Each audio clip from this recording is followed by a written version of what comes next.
Então, bom dia a todos.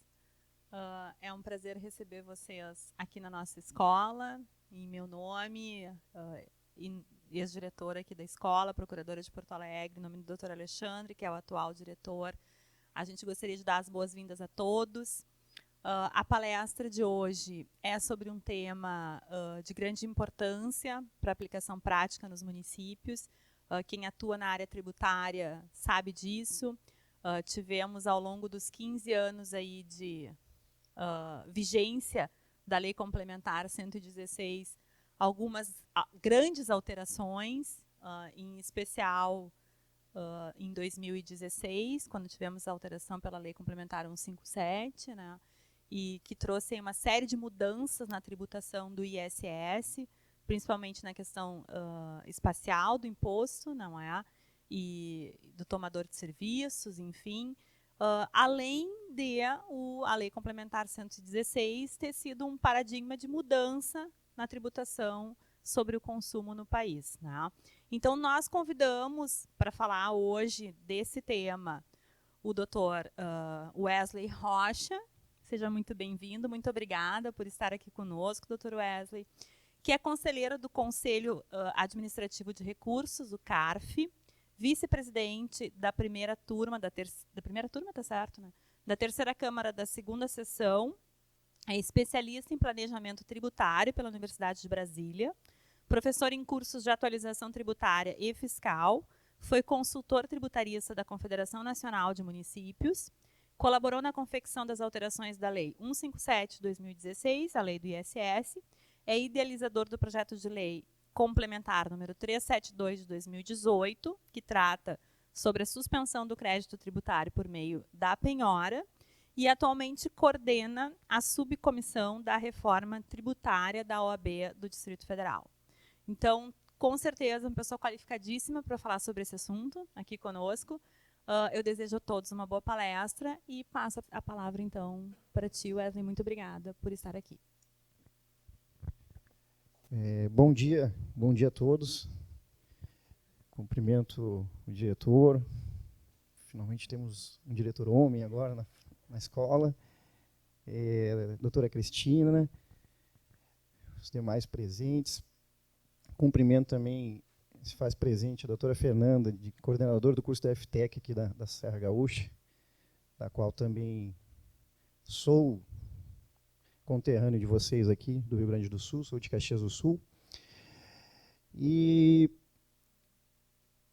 abordamos hoje um tema muito interessante para os municípios. Também gostaria de cumprimentar, antes de adentrar o tema, o Dr. Roberto Rocha, que nas idas a Brasília, onde eu estou residindo já faz 10 anos, né, encontro ele eventualmente e conversamos sobre, né, algumas questões dos municípios. E aí ele comentou comigo que vamos falar sobre o ISS. Eu conversei com ele que nós tínhamos participado nas alterações da Lei Complementar 157 de 2016. Não sei se está dando para ouvir aí. Tá, ok? Estou tentando. Hoje eu já não abordo muito esse tema em razão de estar em outra atividade, né, em outras atuações. Mas passei, acho que em torno de 8 anos e 5 anos em cima, trabalhando dessas alterações da 156/2000 157/2016, que nós tivemos lá no Congresso. E quando eu atuei pela Confederação Nacional de Municípios, que foi uma honra ter participado nessas alterações, onde buscávamos ampliar a arrecadação dos municípios e não somente fazer pequenas alterações. Nós vamos ver, né, um pouco dessas questões. E quando eu estava relembrando todo o processo, eu pensei, poxa, eu vou contar um pouquinho dos bastidores, né, dessa alteração, das modificações. Porque estávamos conversando com a procuradora aqui do município de Porto Alegre, muito se fala contrário à lei, né, muito se diz contrário à lei. Muitos doutrinadores, atuantes, tributaristas, até estava vindo para cá e se colocar hoje no Google, você vai encontrar diversos artigos criticando as alterações da lei. E, então é um desafio a gente defender sem ser só procurador de município, né? Então, quando nós abordamos esse tema e quando surgiu a possibilidade de realização dessas alterações, e vou explicar o porquê, eu pensei, vou falar um pouquinho dos bastidores, de como surgiram, né, a ideia dessas alterações, porque muitos não conhecem e só vê o produto final do que aconteceu, né? Faço questão de afirmar que toda e qualquer pensamento, ideia, conclusão emitida é por este que fala, não tem nenhum tipo de posição das confederações, entidades de municípios, então, inteiramente a minha fala, e digo isso porque nós tivemos um processo muito desgastante, né, nesse meio tempo, e que fez com que chegamos ao final do processo, conseguimos aprovar as alterações, ampla maioria no Congresso, depois foi vetado, derrubamos o veto, o que é difícil derrubar um veto, precisa de muitos congressistas para isso. Então foi uma briga de Davi contra Golias. Então eu falo isso que foi uma satisfação, né? Em algum momento no processo nós pensamos, não vamos conseguir, mas é uma luta para trazer mais justiça fiscal. Hoje se fala muito nas alterações da lei, na questão de destino da arrecadação, que é importante, e justamente para trazer algumas questões que são necessárias, porque se nós formos observar aqui, como é que eu troco aqui? Se nós formos observar a arrecadação própria dos municípios, nós temos uma média de 6,69%, 7%, né, de arrecadação. Esse é um dado de 2014. As fontes, basicamente, eu me reporto às fontes da CNM, que são fontes sempre muito bem estudadas e trabalhadas, os estudos técnicos da CNM, e a União fica com 66% do bolo, 27%, 17%, dados de 2014. Mas se nós formos buscar aqui os dados de 2017, a arrecadação equivalente baixou um pouco da União para 65,63%. Continua igual.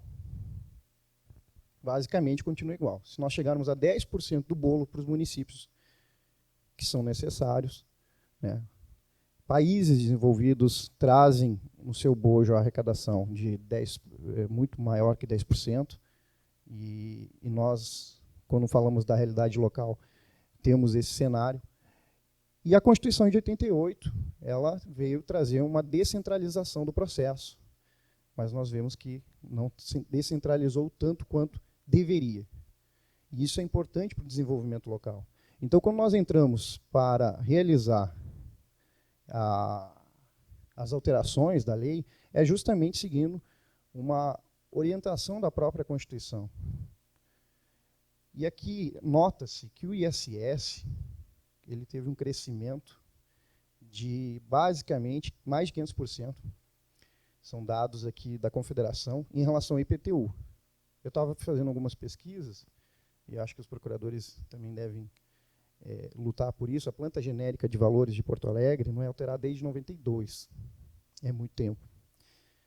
Por questões políticas, o desgaste que se dá, né, as dificuldades que se tem nessa arrecadação. Então, o potencial arrecadador do ISS, a partir de 2003, com a alteração da 116, em cima do decreto-lei da 406/68, é um potencial extremamente grande. Se hoje nós formos pegar as empresas, as 5 maiores empresas do mundo, elas trabalham com inovação tecnológica. Logo, apresentam serviço. Logo, teria tributação do ISS. Só que até 2016, o Uber não era tributado. Até 2016, smartphones não eram tributados. Então, nós tínhamos essa dificuldade da lei alcançar as atualizações necessárias para realizar a cobrança devida do ISS, dessas atividades que estavam à margem da tributação. E aí eu vou começar a contar um pouco mais do cenário aqui, que nós tivemos com esse processo, porque ele surgiu de uma demanda que é justamente o processo do leasing, que eu vou citar daqui a pouco, mas que os municípios tentavam tributar, por exemplo, em 2016, algumas atividades ingressaram na lei de 116, em 2003, perdão, elas ingressaram e nenhum município no Brasil, e aí eu me corrijo se eu estiver errado, tinha conseguido levantar a tributação, por exemplo, de leasing.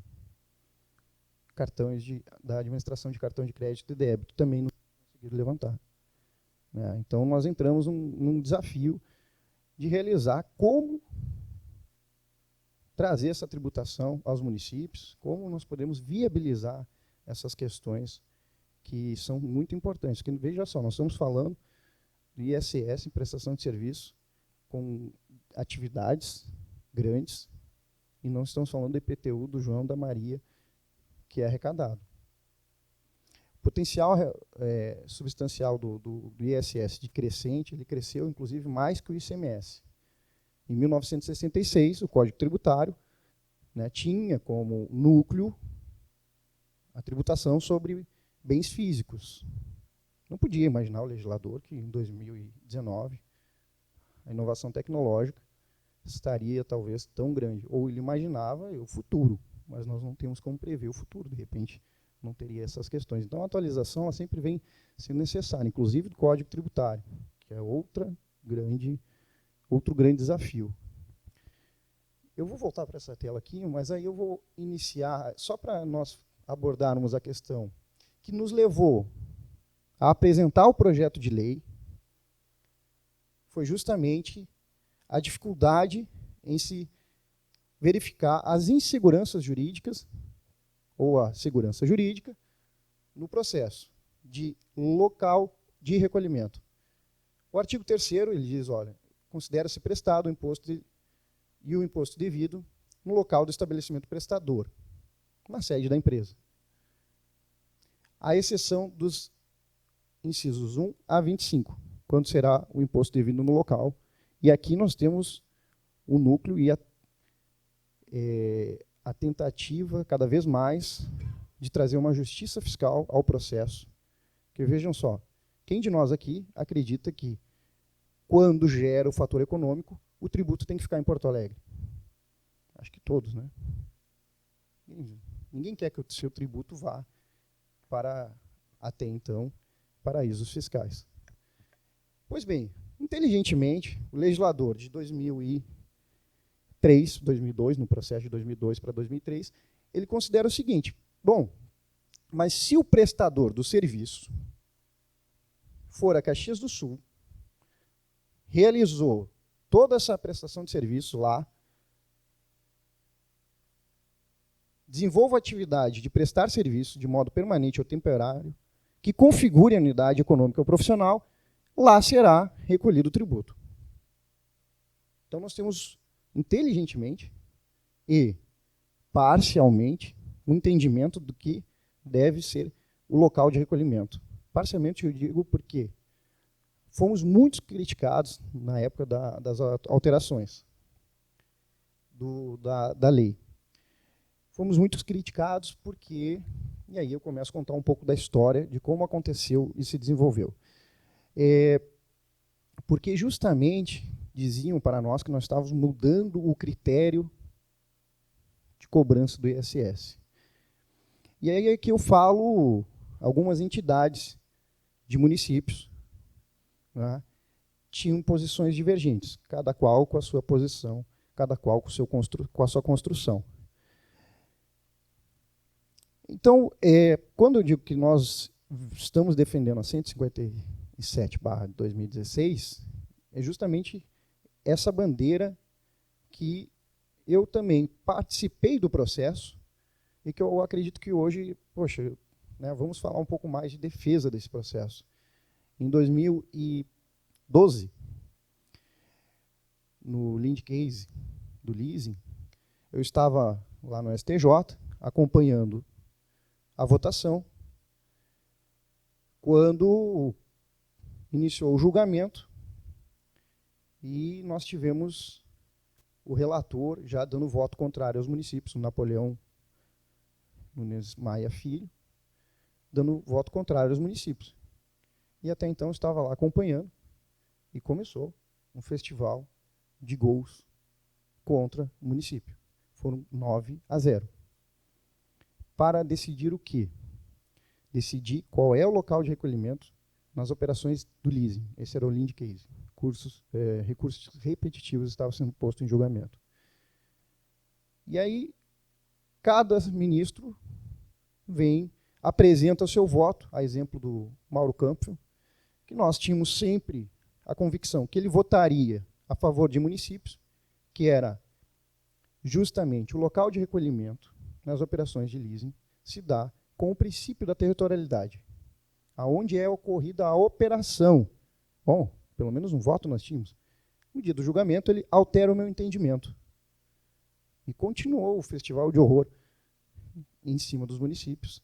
E eu falo com toda a segurança porque eu ouvi, eu estava lá, acompanhei.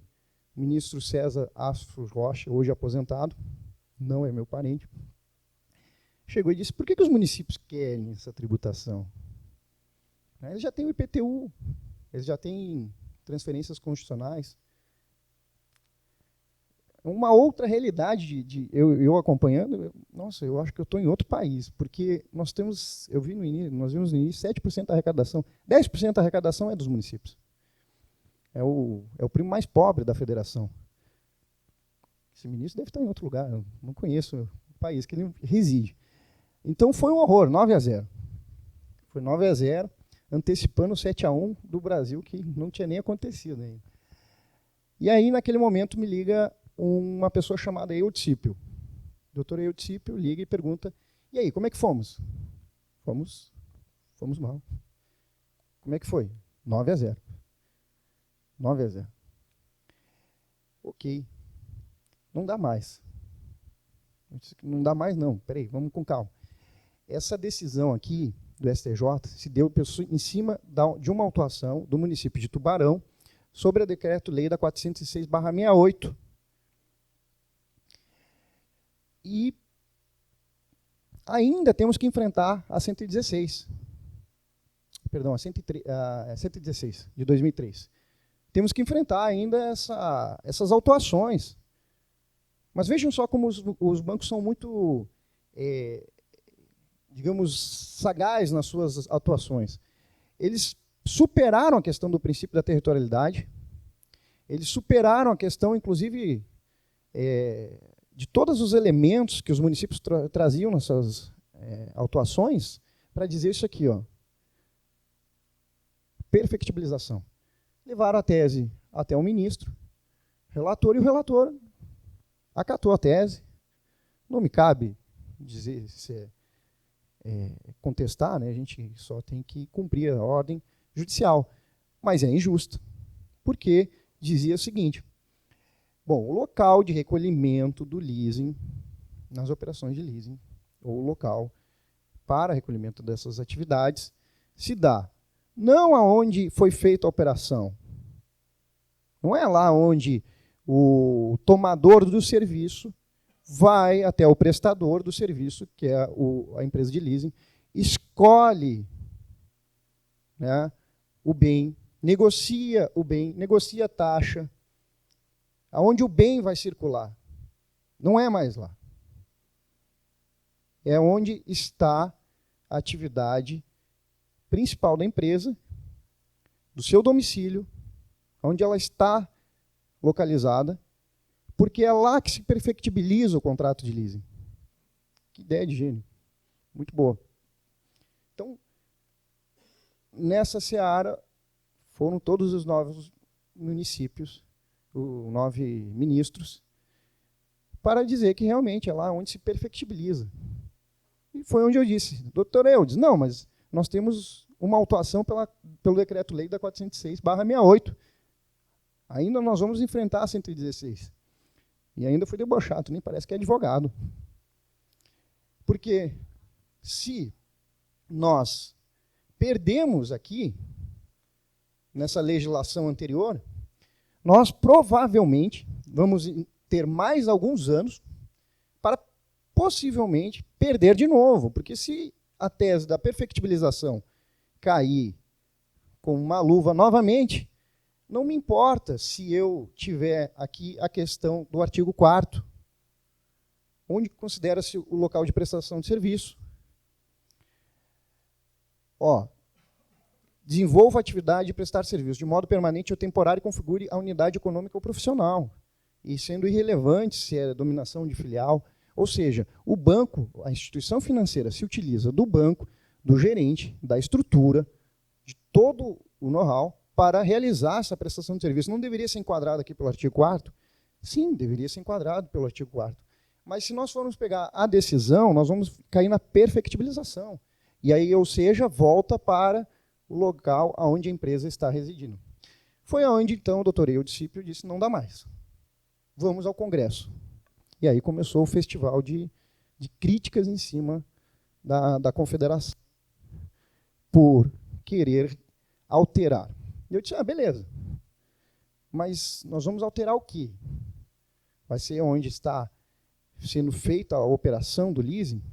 Foi onde ele deu a seguinte sugestão. Olha, o local de recolhimento não é nem onde a empresa está estabelecida, não é nem aonde está ocorrendo o fato gerador do tributo, o local de recolhimento, mas sim aonde existe o domicílio do tomador de serviço, que somos nós, quando vamos buscar essa operação, são os clientes que vão ser realizados essa operação. Eu disse, que ideia de gênio, eu não tinha pensado nisso. Interessantíssimo, né? Porque daí a gente amarra o processo. E aí as críticas estavam vindo no sentido, poxa, mas vocês estão alterando o núcleo base, o núcleo da tributação, do ISS. Não, nós não estamos alterando o núcleo base, porque essa alteração se dá no sentido de que estamos só determinando o destino da arrecadação.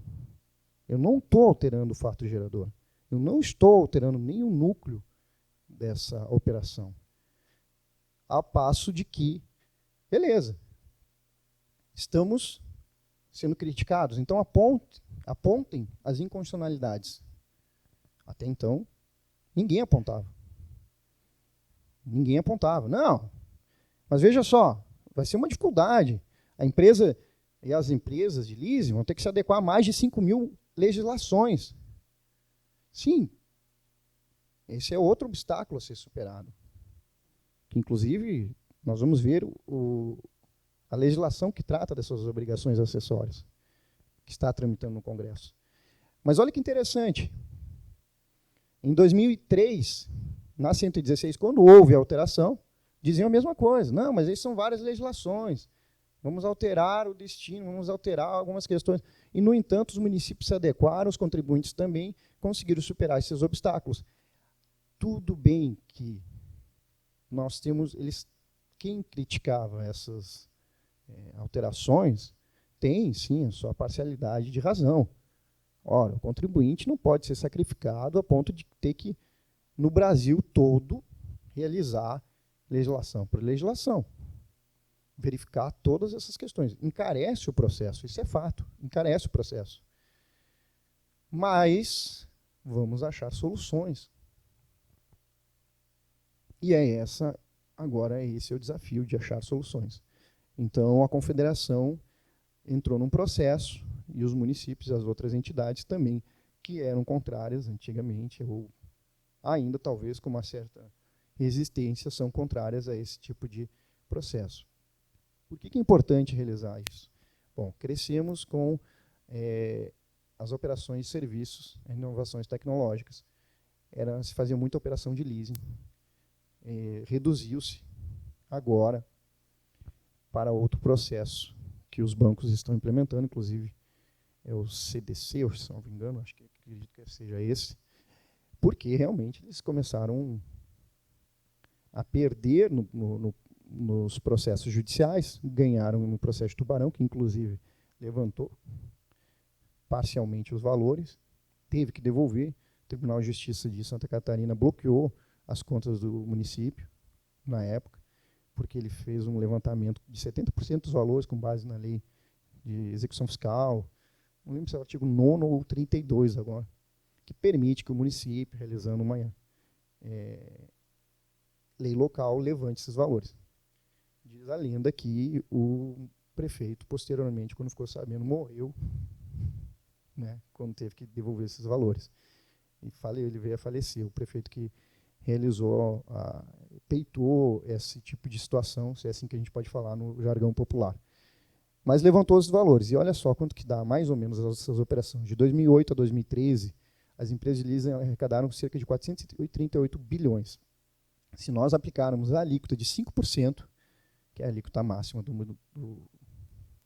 do ISS, nós teríamos aqui 19,707 bilhões. O que acontecia aqui nessas operações? Nenhum município levantou valores em relação a isso, a não ser os que já tinham as empresas localizadas em uma espécie de paraíso fiscal, né? Então, diminuía-se a base de cálculo de 2%, que era a alíquota mínima, que está registrada no artigo 88 dos atos transitórios da Constituição. Se desrespeitava esse dispositivo para ter alíquotas de 0,2%, 0,5% em verdadeiros paraísos fiscais. Então, não é justo que uma operação que ocorria em município, seja de Caxias do Sul, seja de Canoas, seja de Porto Alegre, onde o bem circula, onde há o ânimo econômico, os valores do ISS fossem para Barueri, Poá, ou uma média de 6 a 8 municípios que tinham esses paraísos fiscais, e mais ou menos uns 30 que tinham empresas registradas, em detrimento de mais de 3 mil municípios, que basicamente nem todos os municípios vão conseguir ter esse tipo de arrecadação. Mas nós tínhamos registrados lá na Confederação que era mais de 3.000 a 3.500 municípios, o que é bastante. Inclusive Porto Alegre. Pois bem, essa foi uma das alterações que nós estávamos fazendo e despencou essas questões que foram criticadas e são criticadas até hoje, né? Mas, cada vez mais, estamos caminhando para que os valores da tributação fiquem no município ou estado de destino. O próprio estado, no e-commerce, já tem um trabalho muito bem elaborado em relação a isso, para destinar realmente aonde a arrecadação está indo. Não cabe mais termos esse paraíso fiscal dentro dessas operações. O que caminhou muito bem, esse PLP, que é o 366 de 2013. Esse PLP tem colaboração da Associação Brasileira de Finanças das Capitais, a BRASF, tem colaboração da Frente Nacional de Prefeitos, a FNP, foi bem trabalhado, diga-se de passagem, trabalhou a questão de evitar a guerra fiscal, esses paraísos fiscais. E o PLP de 385 de 2014 foi o que nós apresentamos na época. As ideias foram surgindo, basicamente, nesse PLP aqui, também porque a Confederação passou a buscar, bom, já que temos que fazer uma alteração pontual, vamos fazer as demais alterações. Buscar, junto aos fiscos municipais, todos os levantamentos necessários para que nós pudéssemos fazer uma alteração mais robusta, mais completa, mais atual, né? E aí, a Confederação passou em 25 estados, né, realizando oficinas técnicas, falando com procuradores fiscais, coletando informações, que tipo de atividades podiam ser alteradas, se eles concordavam com esse tipo de situação, né, e foi unanimidade essa operação de realizar essas alterações, que também chegou às administradoras de cartão de crédito e débito. Porque você tem aqui, e aí também pergunto aos procuradores, se vocês já tiveram algum processo de cobrança do ISS dessas administradoras de cartão de crédito e débito. E se tiveram, levantaram alguns valores sobre isso. Alguém aqui já trabalhou com isso? O Banrisul, inclusive, foi louvável a iniciativa do Banrisul, porque eles nos ligaram perguntando se nós tínhamos, inclusive, todas as legislações dos municípios que eles queriam se adequar. Porém, nós temos ainda essas dificuldades, porque, inclusive, numa reunião com o pessoal de São Paulo, acho que era 2013, nós falamos, não, mas ninguém levantou valores sobre essas atividades. Aí o pessoal de São Paulo, não, nós já fizemos. Pô, que legal, então passa o modelo para nós. Não, mas a gente só fez a fiscalização, levantar, não. Porque qual é a dificuldade aqui? É semelhante à do leasing, com pequenas e pontuadas diferenças. A administradora de cartão de crédito e débito, como é que ela opera? Aqui nós temos basicamente quase 5 operações que podem incidir o ISS. Mas as principais e com mais volume, ela opera, né, realizando os contratos com os lojistas, que são eles os tomadores dos serviços. O lojista é o restaurante, a loja de roupas, o posto, todos esses prestadores de serviço, seja de bens ou até de produtos, trabalham com as operadoras de cartão de crédito e débito, que hoje cada vez mais crescente. Inclusive, só para ter uma ideia, nós tínhamos uma arrecadação nas transações em 2014 de 979 bilhões de movimentação dos cartões de crédito e débito. E aí aqui nós temos, em 2018, 1,55 trilhão. Penso que só vai aumentar essa operação. Olha aqui, segmentado por cartão de crédito e cartão de débito e crédito. Ou seja, se incidir o ISS de forma adequada e correta, nós teríamos uma média, já em 2014, de 2,5 bilhões aos municípios. E aí eu tive uma oportunidade na Câmara dos Deputados, nós tivemos uma audiência pública com a Associação Brasileira de Empresas de Cartão de Crédito e Débito, a ABEL, do leasing, os bancos. Nós tivemos uma oportunidade de ter um confronto, no bom sentido, de ideias e informações. Ali eu tive mais convicção ainda de que nós podíamos seguir nas ideias das alterações da lei complementar da 116. Por quê? Como que se dá hoje a base de cálculo dessas operações? Vamos pegar a primeira operação, porque você tem aqui a operação com o tomador do serviço, que é o lojista, a prestadora de serviço, a administradora, eu tenho cartão com a bandeira do serviço, eu tenho operação entre o cliente, o usuário do serviço e o banco, que também tem ali uma pequena taxa anual, e eu também tenho uma operação com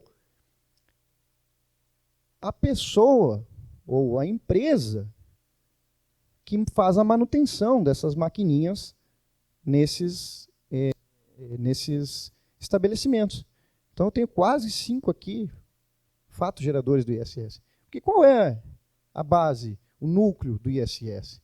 A prestação de serviço, uma obrigação de fazer, ou de dar, né, uma obrigação de fazer, no caso, de forma onerosa, a pedido de outrem, sob encomenda, personalizada.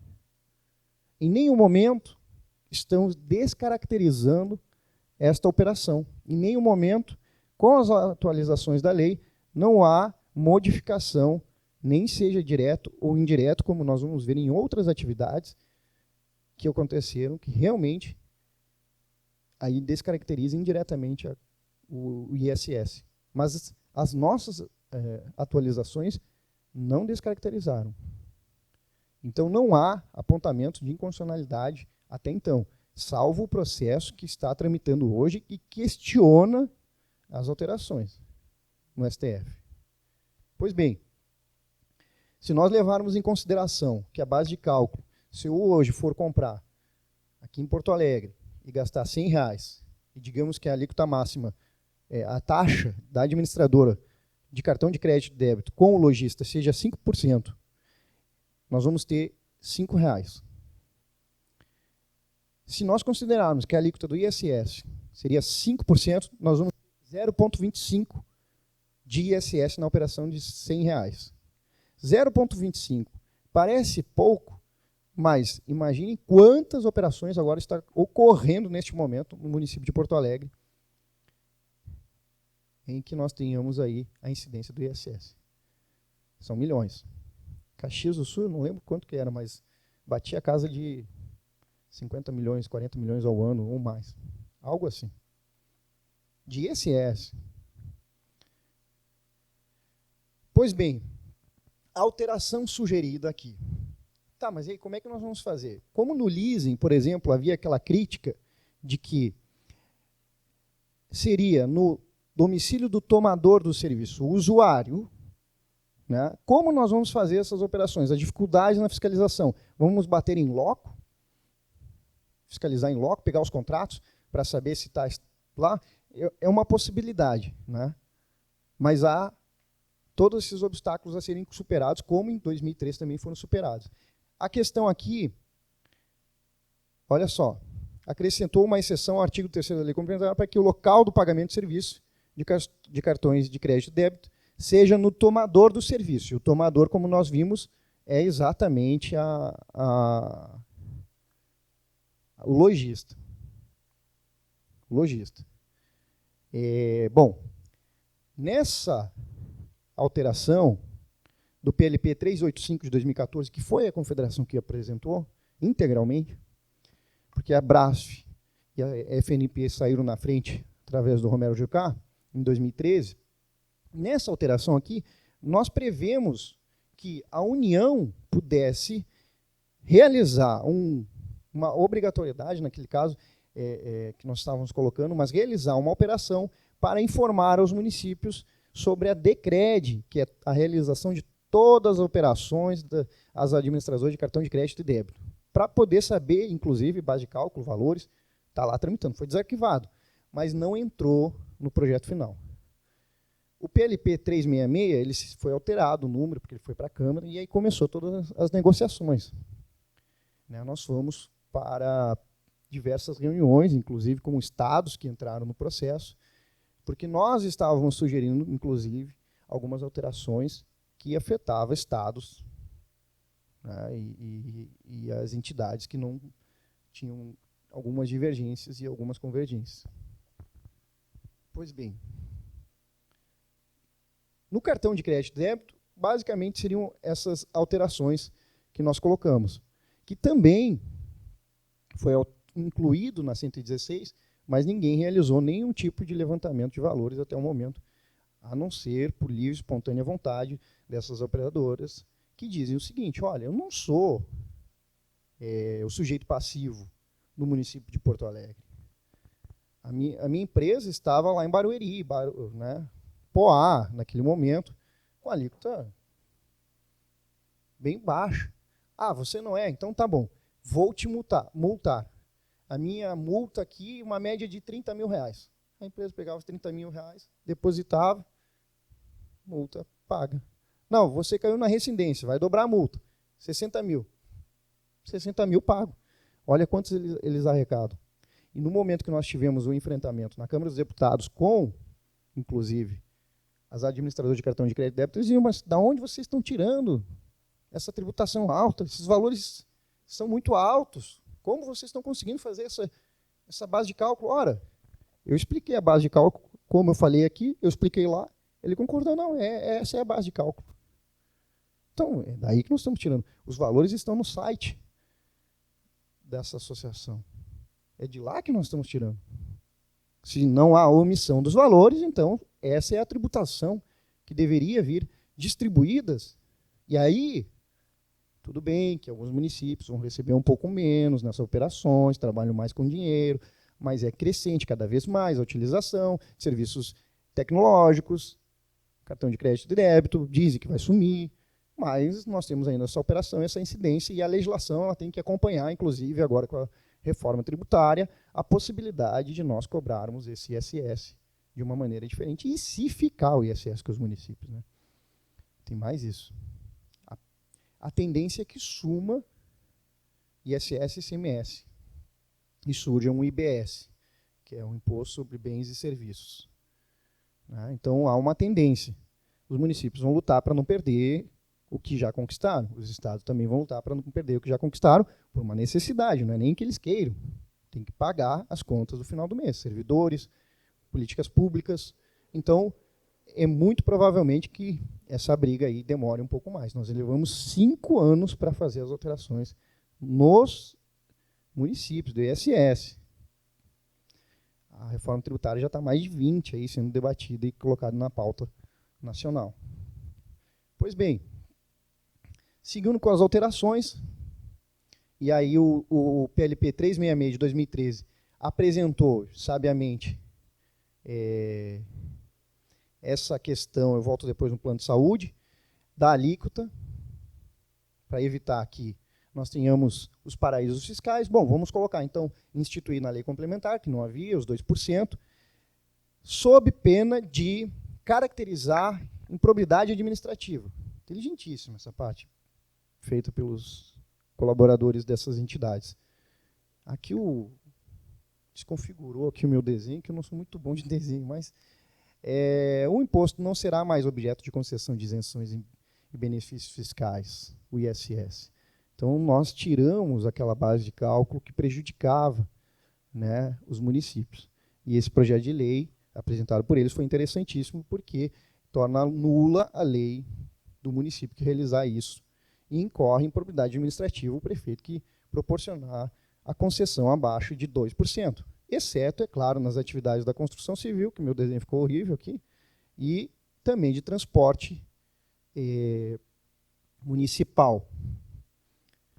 Um apelo mais social em relação ao tema. Pois bem,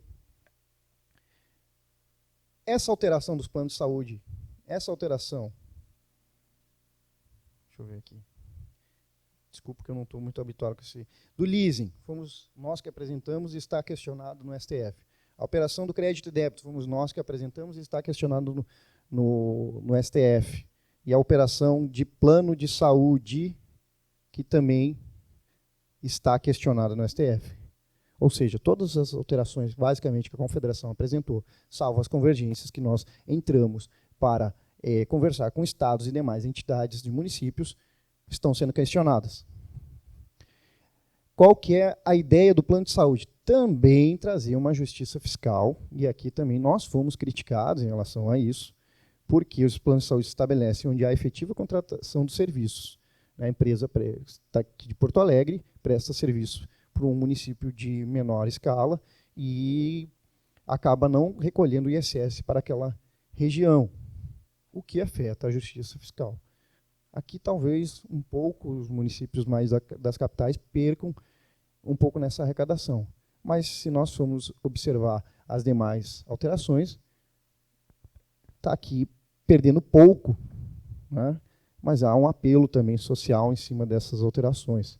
O plano de saúde estaria sendo questionado. Pois bem, e aí essa ação que está sendo tramitada é a ação direta de inconstitucionalidade, está parada ainda no STF. Alguns dizem que está aguardando a possibilidade de uma alteração na tributação nacional. Pode ser que sim, pode ser que não. Acredito que naquele período ainda não estava nem tramitando o processo cada vez maior. Estava tramitando, mas não dessa maneira que se fala hoje sobre a reforma tributária. E aqui está sendo questionado justamente os dispositivos que nós apresentamos. Porém, quando as instituições financeiras perderam no Congresso Nacional a sua legislação, que aí sim estamos dando segurança jurídica à operação, eles entraram, se renderam ao processo e entraram em trabalhos de vamos resolver isso, então, de uma melhor maneira. Para nós vamos ter que recolher. A legislação está dizendo que nós temos que recolher. Né? Para vocês, é importante que vocês tenham uma facilidade maior. Então, vamos construir um sistema que unifique ou que centralize essas legislações para que eu possa recolher de forma devida. Normalmente, a instituição financeira recolhe os tributos. Né? Recolhe. Né? Eles trabalham com planejamento extremamente elevados, por isso que essas discussões judiciais. E aí apresentaram aqui, junto com as entidades de municípios, aí todas as entidades entraram no consenso para apresentar o projeto de lei complementar 461 de 2017, que pretende instituir um padrão nacional. Está parado também no Congresso. Eu verifiquei que a Confederação está trabalhando também bastante nessas questões e parece-me que já tinha mais de 400 municípios que realizariam a adesão a esse sistema, que seria gratuito para os municípios, mas, ao mesmo tempo, também facultativo. O município não é obrigado a entrar lá. Né? Porém, é óbvio que vai entrar porque precisa saber dos valores a serem arrecadados. Ok, beleza. Esse é o cenário atual sobre esses dispositivos. Né? Temos aqui uma possibilidade de seguir sobre essas tributações. Penso eu que depois de 5 anos que nós alteramos, 15 anos trabalhando essas fiscalizações, seria bem prudente do STF decidir favorável aos municípios aqui. Ou aponte a inconstitucionalidade devido que o questionamento ele passa, a argumentação é feita sobre inconstitucionalidade, dispositivos, mas ainda não tivemos assim, nossa, aqui realmente estamos com uma dificuldade de seguir com a constitucionalidade da lei. A princípio, não. Bom, nós tivemos aqui a questão do plano de saúde e as alterações dos novos itens. Nós tentamos realizar, à época, algumas alterações que eram polêmicas e traria mais justiça fiscal ao caso, né, e que os municípios cobravam e perdiam nos tribunais, porque virou verdadeira guerra judicial em algumas operações. Há exemplo da confecção de lentes oftalmológicas sob encomenda, que os estados ganharam em várias ações e o STF diz que, nessas ocasiões, ou o STJ, salvo engano, incidiria o ICMS. Foram nessas reuniões que nós tivemos que ceder em alguns aspectos para aprovar os principais itens que nós estávamos apresentando. Ok. Os de vermelho são os que não entraram. Sinais de propaganda e criações intelectuais e industriais. Entraríamos, talvez, com uma briga junto com a União. Interessante que a aplicação de tatuagens, guinchos, intramunicipal, serviço de transporte coletivo e ainda aquaviários de passageiro. Essas alterações aqui, nós tivemos que fazer essa convergência e quando nos passaram, na época, nós estávamos eu, o doutor Basílio, lá na Confederação, sentamos com as entidades, vamos para casa fazer o tema de casa e agora apresentem para nós as convergências e os itens que vocês querem adequar à lei novas. Nós tínhamos a questão da dedução dos materiais, que eu já vou falar sobre isso, e aí o doutor Basílio, que também é um fiscal aqui da região, de Santa Cruz, extremamente qualificado, nós fomos fechar essa lista, e ao fechar a lista, nós tivemos algumas ideias. Primeiro, fechando a lista, na questão da administradora de cartão de crédito e débito, como nós vamos operacionalizar isso? Aí sento eu lá com o doutor Basílio, e aí, Basílio, o que a gente vai fazer? Aí ele vem, pois olha, menino, eu também não sei. E é uma grande crítica hoje em relação a isso, porque o que nós inserimos no dispositivo da lei?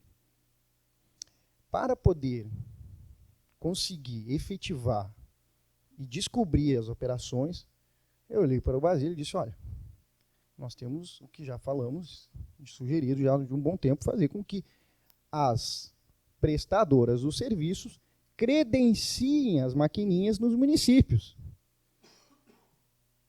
O que tu acha, Basílio? Pois olha, menino, eu acho que é isso. Tem outra ideia? Não, não tenho. Então vamos botar aqui na lei isso aqui. Vamos botar essa parte aqui da lei. Beleza, vamos botar na lei. É justamente a parte que mais estão reclamando. Né? Quando falam que esse dispositivo está sendo gravado, hoje vão descobrir que eu contribuí, porque nós não tínhamos outro momento. Nos criticar, mas e as operações no avião? Como é que vocês vão tributar? Pois é. Vamos tributar, vamos botar a maquininha lá, cadastrada no município. Pô, legal, mas vocês vão perder um monte de arrecadação, não tem como saber isso. Mas hoje a gente não arrecada nada nessas operações. Então, entre ter boa parte dos valores e nada, eu vou ter boa parte. Depois se resolve lá na frente, descobre, algum gênio vai vir e vai dizer, não, a operação espacial vai ser resolvida em determinada situação. Então entrou esse dispositivo que foi muito criticado, né? E está sendo muito criticado. E aí o doutor Eu diz, olha, a gente foi na reunião lá, perguntaram quem que botou esse dispositivo aí. Não sei quem foi, né? Mas não tinha outra situação para que nós pudéssemos pensar naquele momento e nós tínhamos que apresentar, né, novas ideias. E também coletar as informações dos serviços prestados. Aí o Basílio foi para casa, voltou no outro dia. Pois olha, menino, tem uma outra atividade que nós temos que colocar. Eu disse, bom, agora vai ter uma outra, vai ter ideia bacana.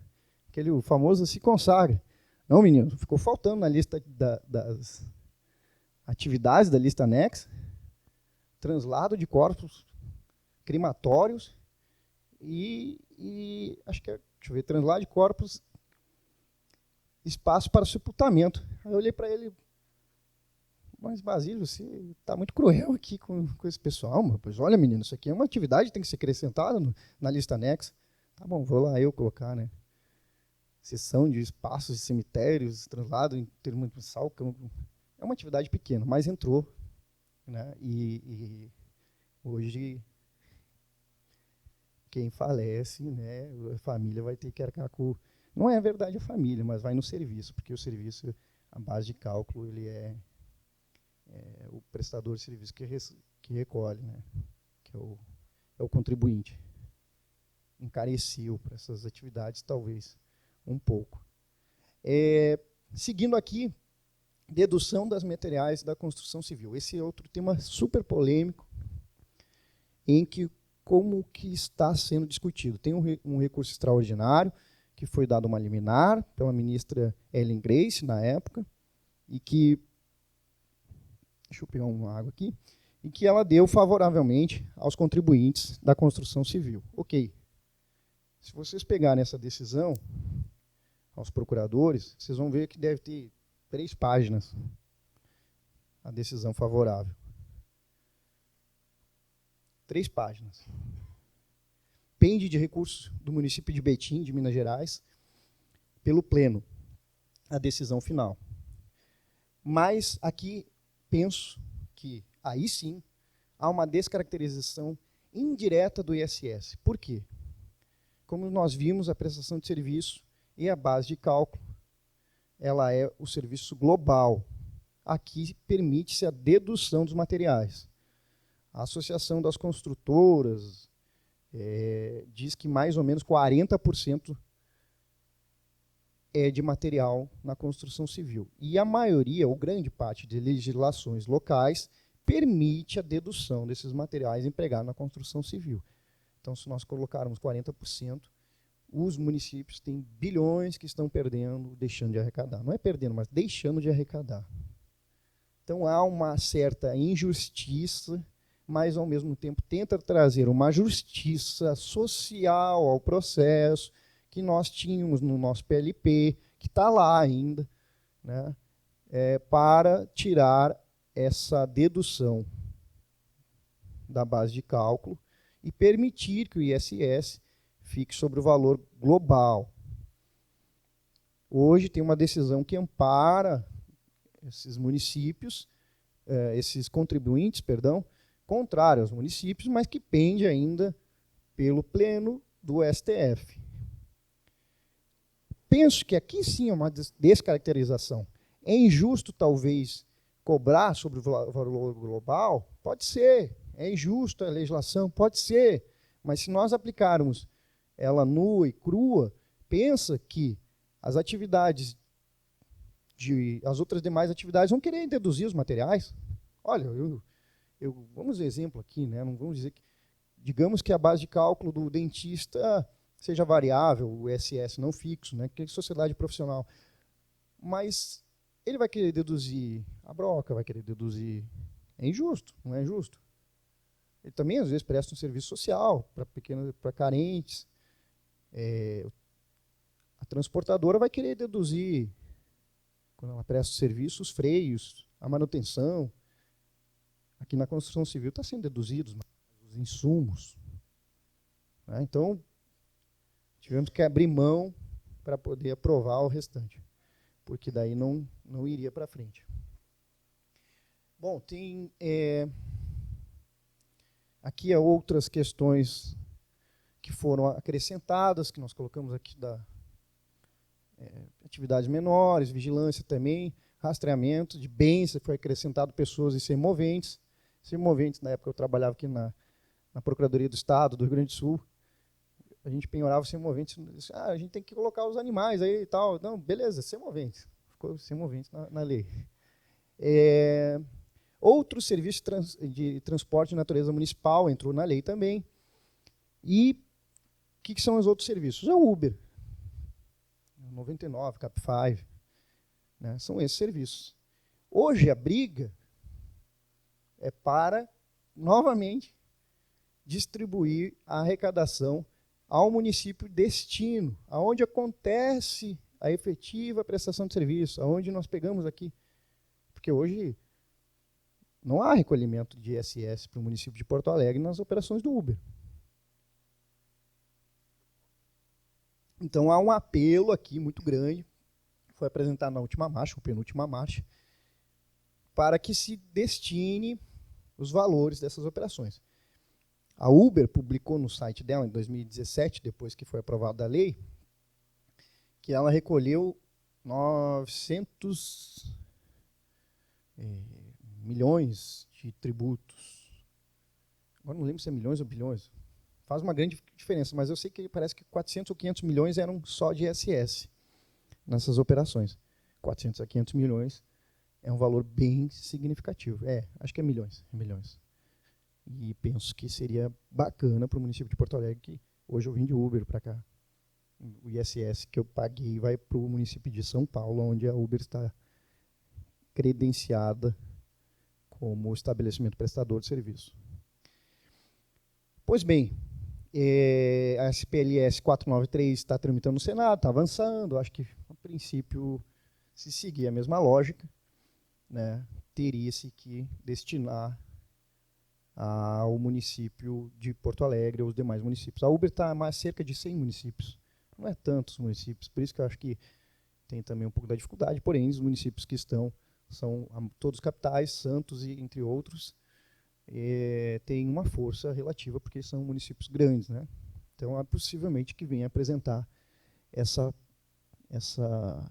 alteração. Pois bem, por fim, tem mais algumas atividades que foram incluídas, mas por fim entrou, nós estávamos, e está no nosso PLP, está tudo lá registrado, quem quiser olhar, PLP 384/2014, perdão,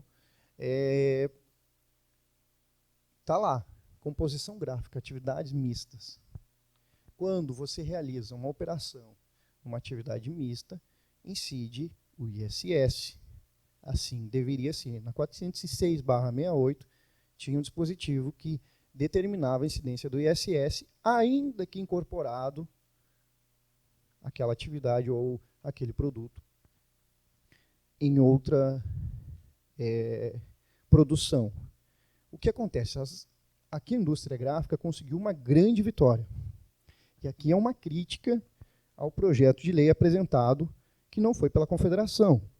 Porque a redação é essa: composição gráfica,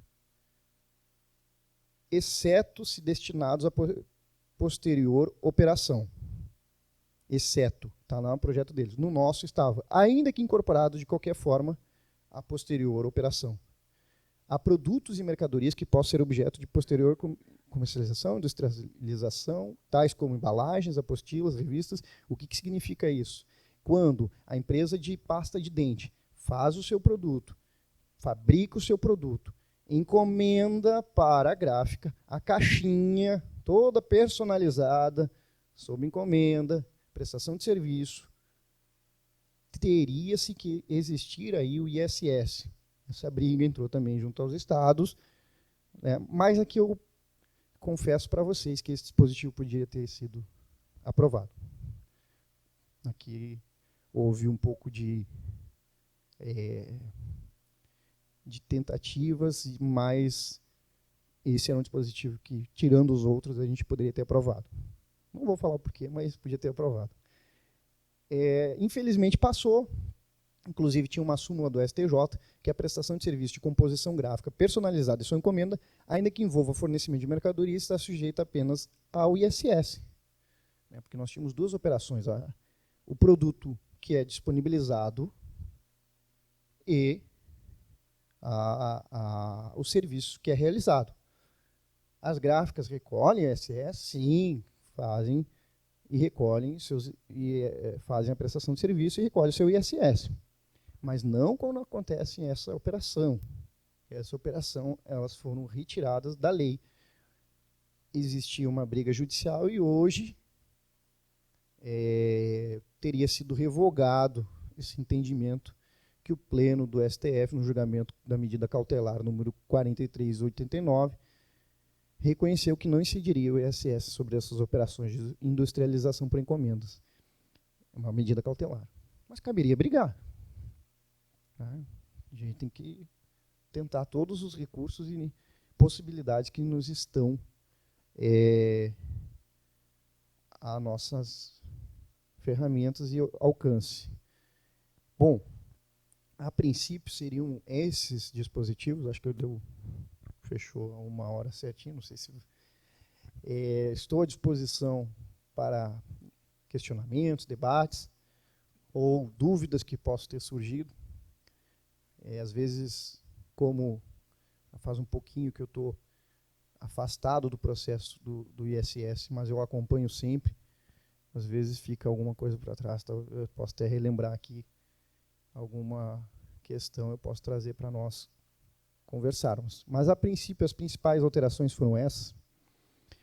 Eu digo que foi lutado, foi difícil. Em algum momento do processo, até eu me questionava se nós estávamos certos, porque, mas vocês estão descaracterizando o ISS.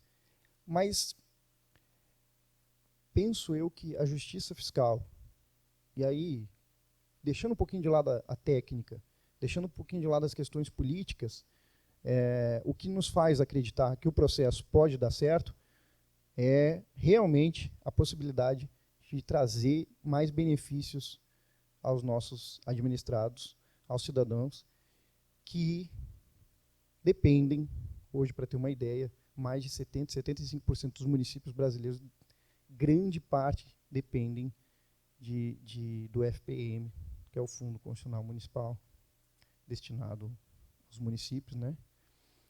Tem o FPE. Então, quando nós conseguimos aprovar essa lei, assim, eu saí da Confederação, logo depois eu assumi um cargo no CARF, eu disse, poxa, acho que eu cumpri minha missão aqui nesse processo, né? Vou partir para outra missão. E essa é uma coisa que eu gosto, que eu acho interessante, mas que me dá uma satisfação muito grande ter lutado por nós, né? Porque não é justo como é recolhido esses impostos, esse imposto na sua operação. E aí eu participei de um processo que eu gosto, que eu construo, que eu acho que é interessante, e quando a gente coloca um pouco o ideal na frente, um pouco do coração, nós acreditamos mais e conseguimos mais. Em algum momento desse processo, eu me chateei, achando que nós não iríamos conseguir, porque entramos no Congresso, entramos no governo federal, debatimos, nós tínhamos que convencer os atores do processo, tínhamos que convencer os próprios municipalistas, era prefeito, era secretário, era deputado, inclusive governo, que vetou os dispositivos na época, derrubamos, com a base governista também, no Congresso, os vetos, e justamente esse tipo de sucesso ao final que nos faz acreditar que vale a pena lutar e que vale a pena acreditar no bem maior, no bem comum. E por isso mesmo, hoje, que quando eu conversei com o Roberto, eu disse, vou falar um pouco mais e fazer um pouco mais das defesas dos nossos dispositivos, que nós não vemos muito. Artigos publicados, tu vai ver hoje, coloca na internet, os artigos são todos contrários à lei. Mas nós estamos trabalhando com uma lei que, futuramente, além de trazer os benefícios, é a tendência. A tendência é recolher no destino. Não é justo que nós realizamos as operações, ânimos de compra, ânimos econômico, ânimos,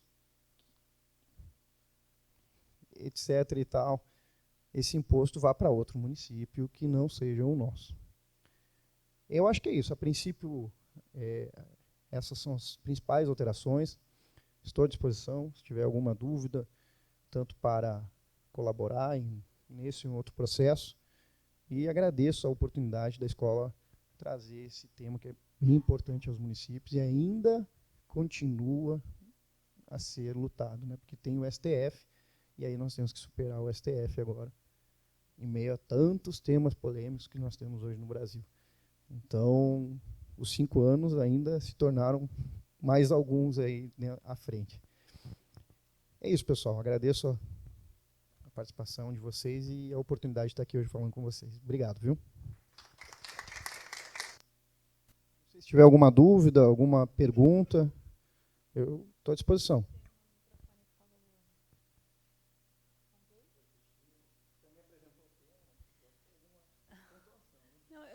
Só complementar, assim, a título de informação, né, essa questão da tributação de novas tecnologias que foi trazida pela 157, pelo menos de uma forma mais expressa, né.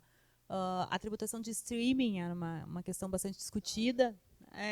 Eu vi que tu colocou ali, mas tu não... Ali, foi o primeiro item que tu colocaste ali. E nós tivemos questionamentos aqui em Porto Alegre, judiciais, sobre a tributação. E todas as decisões até agora foram no sentido da incidência do ISS no streaming, download de arquivos, etc. Netflix. Então, só para trazer essa informação, assim, porque eu vi que tu trouxe, e isso foi uma questão trazida pela 156, né? Pela 157.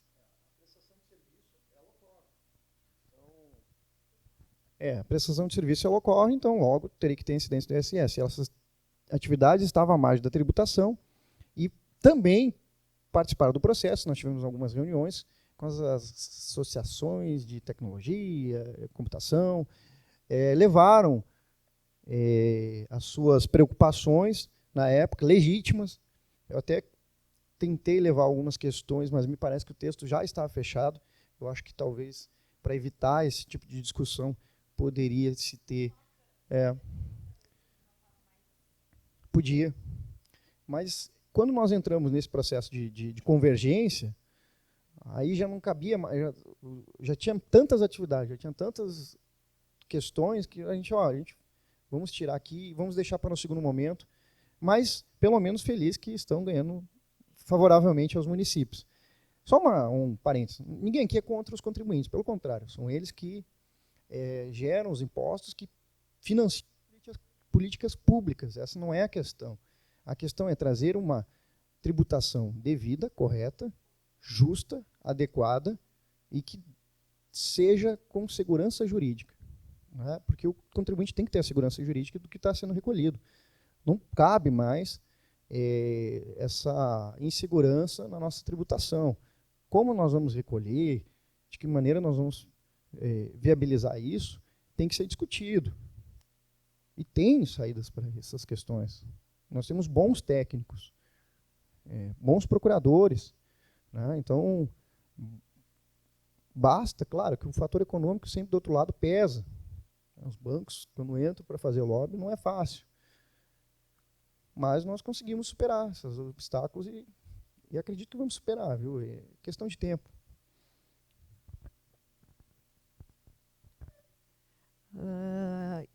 Tu mencionaste a questão do Uber, né? E nós estamos estudando isso no pós, e justamente é a questão das legislações que estão sendo editadas pelos municípios, né, cobrando taxas, que teriam, inclusive, a mesma base de cálculo do ISS. Mas a minha pergunta é o seguinte: hoje, como está a lista anexa da 116, tu acreditas que nós poderíamos fundamentar a cobrança do ISS para os aplicativos? Uber paga, viu, em Porto Alegre. Os outros não. É. Interessante. E já está seguindo um movimento, inclusive, que no Senado essa destinação já é quase que certa, assim, penso eu. Assim, tem um apelo muito grande, né? Porque hoje são só 100 municípios, mas a tecnologia é super rápida, daqui a pouco tem outros municípios, outras questões, e tem que chegar lá a inovação tecnológica para ter desenvolvimento local, né, para ter um empoderamento desses municípios e dos cidadãos locais. Acho que o colega...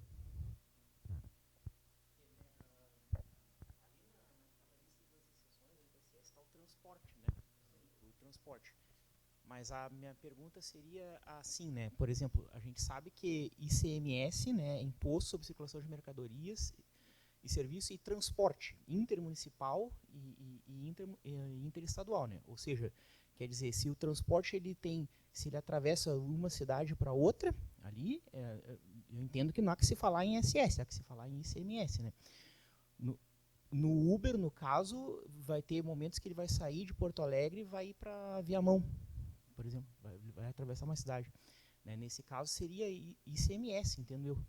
Pela definição do próprio imposto. Né? E o mesmo acontece na questão do transporte escolar, no transporte escolar dentro do município, que quando tem contratos do Estado, né? Porque, por exemplo, às vezes o Estado, muitas vezes o Estado é substituto tributário e recolhe daquele contrato, faz a retenção e recolhe para o município local. Mas, por exemplo, às vezes a escola fica num município e o aluno fica no outro. Aí atravessa. Aí não consegue recolher. Só que ele também não destaca ICMS. Né? Aí não paga nada daí. Né? Como faz daí com a questão da Uber e do transporte, nesse caso, que atravessa uma cidade com a outra? Eu acho que a tua resposta passa pela reforma tributária.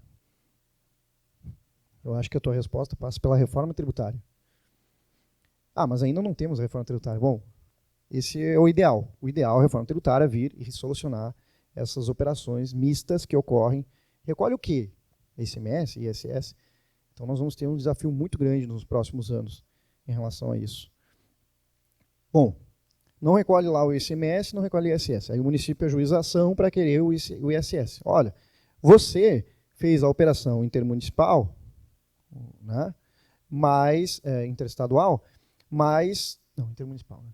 Municipal. Estou falando aqui, acho que a hora do avançado, a fome já está deixando... o intermunicipal, você tem que recolher, porque a sua empresa está aqui. Então, logo, nós temos a disposição do artigo 3º da 116 para dizer, olha, o domicílio do prestador de serviço é esse, não está nas exceções lá. Né? Aí ele vai lá e diz, não, mas eu fiz intermunicipal. Aí o juiz, não, tem razão, a lei está com problema. Ou, não, tem certeza, a lei está certinha, vamos aplicar a lei. Começa a dar margem à interpretação. E aí, supõe-se que o Estado também diz, identificou a sua operação, você tem que pagar o ICMS. Então fica essa briga judicial muito grande e insegurança jurídica. E é essas questões que nós trouxemos nas operações e nas alterações, trazer a segurança jurídica, aonde deve ser recolhido. E nós fomos muito criticados, né, nessa questão. Mas porque há também interesses dos estados que não queriam que realizasse algumas alterações. Claro, que nem eu falei, ninguém vai querer perder tributação. Havia entendimentos diversos de entidades e municípios. Não é bem assim. Não é assim que nós vamos resolver essa parada aí. É diferente. Eles têm os seus argumentos, e são sólidos, bons argumentos. Mas nós acreditávamos que esse argumento era o mais adequado ao momento. Então nós trouxemos uma solução, mesmo que parcial, e demos uma ideia. Quem tiver uma melhor, apresente. Acho que esse é o jogo.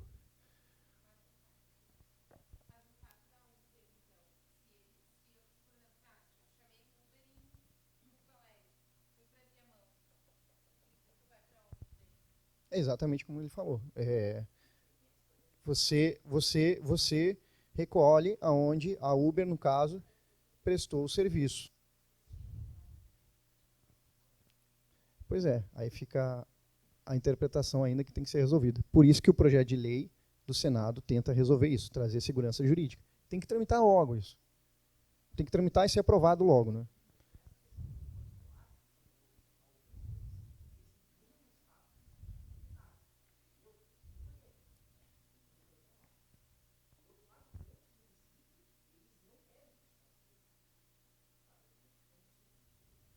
Sim.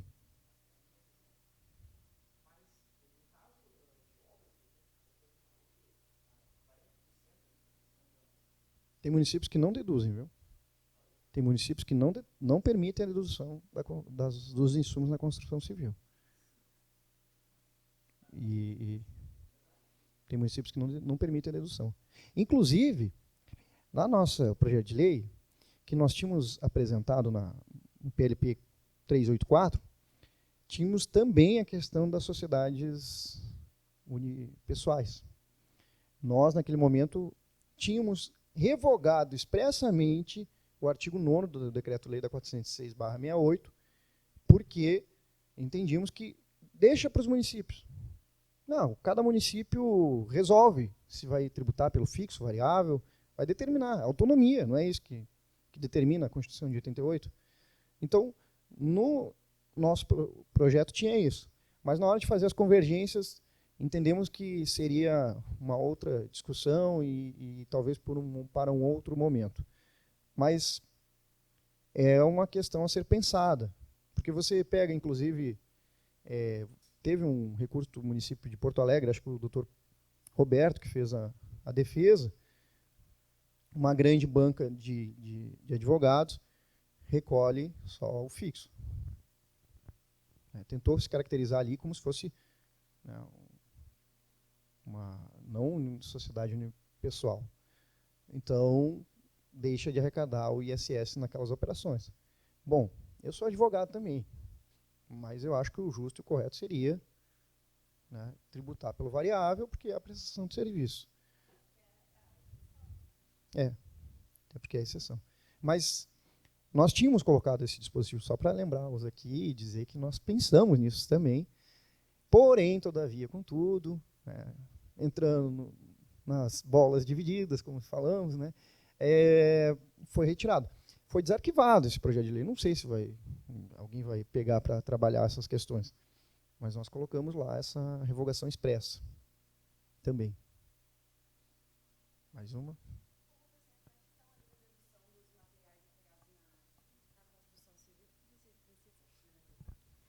A minha dúvida, na verdade, seria que isso também é questão de hipótese de incidência do ICMS, né? O fornecimento de mercadorias, porque o material utilizado na construção civil ele é mercadoria, né? Não tenho dúvida disso. Inclusive, a discussão também, no caso no transporte para entregar o material, né, já produzindo um concreto, digamos assim, que vai naqueles caminhões betoneiras, aí sim incide ISS, entendo que seria devido, porque tu está prestando aquele serviço de concretagem, de fornecimento daquele bem. Mas agora eu não consegui entender qual seria a visão de não deduzir, né, o material empregado, porque ele seria uma hipótese de incidência do ICMS, né, da circulação de mercadoria. Isso. Se eu produzo, isso. Eu não tenho, mas se eu produzo eu mesmo o insumo, não há prestação de serviço. Tem que ter o elemento onerosidade, né? Mas vamos fazer uma recapitulação. Se você tem o dentista, quando ele compra o produto dele, não tem o ICMS? Tem. Ele aplica no serviço final, né? Nós temos 3, ele vai incluir no preço, na base de cálculo, e ele vai pagar o ISS. Né? Então, por isso que há essa divergência. Questão de interpretação mesmo. Né? E de posições. E eu entendo que deveria ser incidido. Agora, se é para deduzir, então vamos deduzir das outras profissões também, das outras atividades, perdão. Aí a base de cálculo vai lá para baixo, que o artigo 7º da 116 determina que é o valor da prestação de serviço, o valor global. Nós temos 3 tipos de caracterização do serviço. Serviço puro, que é quando eu presto serviço, emprego a mão de obra física ou intelectual. Serviço menos puro, que daí eu utilizo de uma ferramenta, máquina, instrumento, né? E o serviço que compõe materiais, que é emprego de determinados insumos para o serviço. Então, você, nessa operação, no meu ponto de vista, descaracteriza o ISS. Agora, é um grande problema para a reforma tributária, talvez. Porque tem que ter uma segurança jurídica maior. Mas é natural do processo ter as discussões judiciais, os contribuintes tiveram um êxito nessa ação, porque em outras ações os municípios também ganharam, mas nessa ação do STF, no caso da relatoria da ministra Ellen Grace, obteve sucesso. E vamos ver o que vem pela frente agora. Mas eu acredito que cada município teria que ter sua autonomia. Porém, se nós estamos nos encaminhando para superar isso, não dá mais, cada município tem uma interpretação sobre determinadas questões. Beleza, vamos criar, então, alguns elementos que possam trazer para o processo uma segurança jurídica. Esse é o desafio hoje, não só do legislador, mas dos colegas que atuam, das teses que trazem, né, das construções para o processo final ter sucesso. Mas eu acredito que, enfim, tem bons argumentos, né, fora do canteiro da obra, dentro do canteiro da obra, trazer, colocar ou não, porque já paga, onera o contribuinte, é tributo em cima de tributo, é a nossa carga tributária. Para nós termos uma ideia, nós temos lá uma análise do Banco Mundial durante muitos anos que ele faz isso, de empresas de pequeno e médio porte, nas legislações, para saber o quão complexo quão dificultoso né? E nós, no Brasil, de 190 países, ocupamos a posição 184. Então, é pesado. Né? E um país que quer se desenvolver precisa desburocratizar, precisa centralizar um pouco mais essas questões, respeitando a autonomia dos municípios, que foi criada em 88. Ou se muda o pacto federativo, ou se mantém o pacto federativo e respeita de forma integral. Né? Pois bem, acho que é isso. Mais alguma dúvida? Agradeço. Obrigado.